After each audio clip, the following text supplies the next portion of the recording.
Hi hello welcome to 24/7 news TV. నేను మీ పరిటాలమూర్తి. ఈరోజు మనతో ప్రొఫెసర్ రేఖారావు గారు ఉన్నారు. సో ఆమె ఒక స్టూడెంట్ మోటివేటర్. నా మాటల్లో కంటే ఆవిడ మాటల్లోనే తెలుసుకుందాం. నమస్తే మేడం. నమస్తే సార్ మేడం, మీరు చాలా ఉన్నత విద్యలు చేశారు, చాలా చదువుకున్నారు కూడా. సో మీరు చదువుకునేటప్పుడు ఉన్న ఒక సిస్టమ్ కానీ, అంటే మీరు చాలా స్ట్రగుల్స్ కూడా పడ్డారు. ఫస్ట్ మీ కుటుంబ నేపథ్యం గురించి, అలాగే మీరు చదువుకునేటప్పుడు పడిన కష్టం గురించి మాకు తెలుసుకోవాలి. యా జనరలీ నేను పుట్టి పెరిగింది జంషెడ్పూర్ బీహార్లో. ఇప్పుడు అది జార్ఖండ్ అయిపోయింది. సో బీహార్ జార్ఖండ్ అంటే how poverty ridden place it is. Facilities ఏమి ఉండేది కాదు. బట్ బై గాడ్స్ గ్రేస్ మేము ఉండేది Jamshedpur Tatas. So daddy was with Tatas. So అక్కడ నుంచి our schooling and it was organized college. Jamshedpur అంటే వెల్ ప్లాన్ సిటీ. ఇప్పుడు మన చండీగఢ్ అలా చెప్పుకుంటుంటాం. ఇప్పుడు మనుషులు ఏం చేస్తుంటారు, టౌన్ ప్లానింగ్ గురించి they go to Singapore and everywhere. I tell these people just go to Jamshedpur. What Singapore is right now, ఆ కాలంలో జంషెడ్పూర్ అలాగుండేది. Beautiful drainage, well plan colonies, greenery, stadiums, you name a thing, it is a modern society. So I did my schooling from there, college also I did from my there. And struggles ante like facilities undivu kaadu. Schooling we did. Then for higher education, most of the people, the students, they would go out of Jamshedpur. Gani girls ki pampinchalante koncham parents ko hesitation undedi ఆ కాలంలో, because hostels అంతా ఉండేవి కాదు, communication కాదు. So నేను మా చెల్లెలు చదువుకున్నాను జంషెడ్పూర్లో.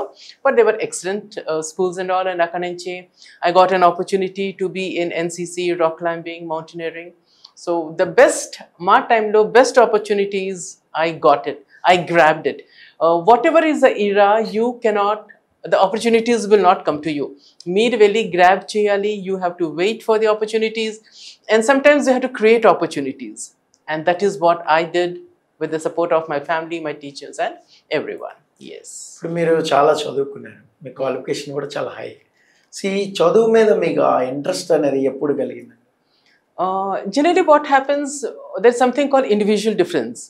కొందరు పుట్టగానే కొందరికి స్పోర్ట్స్ లేకుంటారు, కొందరికి ఎడ్యుకేషన్ ఉంటుంది, కొందరికి లీడర్షిప్ క్వాలిటీస్ ఉంటాయి. నాకేం till school level I was a normal student. అప్పుడు నాకు స్పోర్ట్స్ కాస్త ఎక్కువ ఉండేది.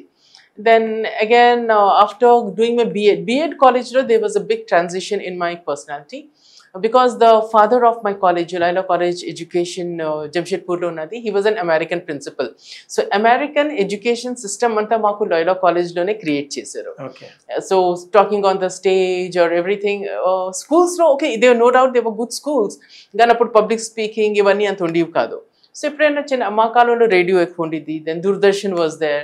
సో అవన్నీ నేను అనుకునేదాన్ని, I want to be a news reader or I want to come on the TV and all. But with the development of technology and my just can do attitude, don't give up attitude, దాంతో I created situations, I grab the opportunities, created the opportunities. ఏదైనా పట్టుపడితే ఎప్పుడు దాకా నాకు దొరికేది కాదు. I use to run around and luckily yes, to some extent things have happened. Thank you very much madam. Thank you so much. Me valuable time యాక్చువల్గా మా స్టూడియోకి వచ్చి మాకు ఇచ్చినందుకు thank you so much. Thank you so much. ఇది professor రేఖారావు గారితో interview. మరో guest ఇంటర్వ్యూతో మళ్ళీ కలుసుకుందాం. This is Paritala Murthy signing off. By.